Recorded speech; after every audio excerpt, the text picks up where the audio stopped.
আজকে আমি তৈরি করব ময়দা দিয়ে মজাদার রসালো পিঠা। তাহলে চলুন দেখে আসি কি কি নিয়ে নিয়েছি। প্রথমে আমি 3 কাপ ময়দা নিয়ে নেব। তারপর হাফ চামচ কালো জিরে দিয়ে দেব, 1 চামচ লবণ দিয়ে দেব, 2 চামচ চিনি দিয়ে দেব। দেওয়ার পরে এগুলাকে আমি মিক্স করে নেওয়ার পরে 1 চামচ তেল দিয়ে আবারও ভালো করে মিক্স করে নেব। তারপর 1 কাপ পানি নিয়ে অল্প অল্প পানি দিয়ে আমি একটা ডো তৈরি করব। তারপর উপর থেকে একটু তেল ব্রাশ করে নিয়ে ঢাকনা দিয়ে 10 মিনিটের জন্য আমি ঢেকে নেব। 10 মিনিট পরে দেখুন এটা কতটা সফট হয়েছে। তারপর আমি এটাকে এভাবে লম্বা করে নিয়ে আমি ছুরি দিয়ে সবগুলাকে এভাবে কেটে নেব। কেটে নেওয়ার পর আমি এগুলাকে একটা একটা করে বেলে নেব।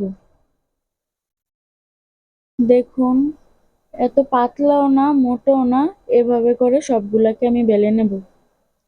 বেলে নেওয়ার পরে একটা রুটি নিয়ে একটু তেল দিয়ে হালকা ময়দা দিয়ে এটাকে আমি একটা একটা করে উপরে দিয়ে দেব। সবগুলাকে আমি একই রকম করে দিয়ে আবারও বেলে নেব।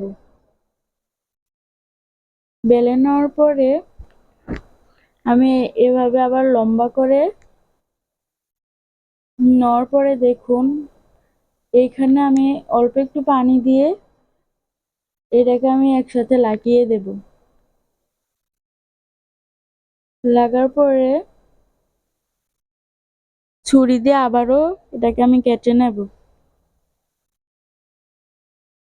তারপর 2 আঙ্গুল দিয়ে আমি এভাবে চাপ দিয়ে সবগুলাকে একই রকম করে নিয়ে তারপর প্যানে তেল দিয়ে গরম করে নিয়ে একটা একটা করে আমি এভাবে দিয়ে দেব। তারপর উল্টিয়ে পাল্টিয়ে আমি এটাকে ভেজে নেব।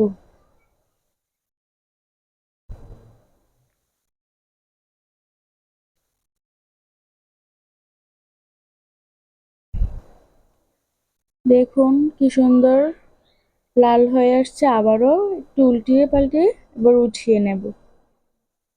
সবগুলাকে আমি এরকম করে ভেজে নেওয়ার পরে একটা পাতিল বসিয়ে আমি চিনি দিয়ে শিরা করে নেব। শিরা করে নেওয়ার পরে আমি এগুলাকে দিয়ে আবারও কিছুক্ষণ আমি জাল করে নেব। জাল করে নেওয়ার পরে শিরাটা যখন একেবারে লেগে যাবে তখন চুলাটা বন্ধ করে প্লেটে নামিয়ে ঠান্ডা করে নেব।